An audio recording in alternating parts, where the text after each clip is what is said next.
كذا توج فريق الرجاء الرياضي البيضاوي بلقب البطولة الوطنية لكرة القدم بعد فوزه وعودته بفوز غالي وغالي للغاية من مدينة وجدة على حساب المولودية 3-0.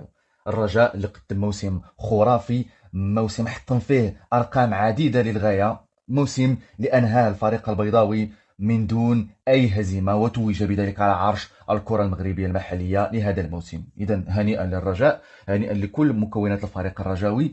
والميزه اللي في الرجاء هذا الموسم انا انه رغم بعد للرئيس ديالو وبعض المشاكل اللي عرفها الفريق، ولكن بقى الثبات. ويحسب للمسؤولين الرجاويين انهم عزلوا الفريق تماما على المشاكل الاداريه التي يعاني منها الفريق، وبالحنكه وبالتدبير وبالفكر الرائع ديال المدرب زنباور تمكن انه يخلق توليفه رجاويه ذكرتنا بالزمن الجميل للفريق العالمي، جيل مستودع ومصطفى خليف وغيرهم. الرجاء قدم الكره ديالو معروفه دقه دقه في جل مبارياته،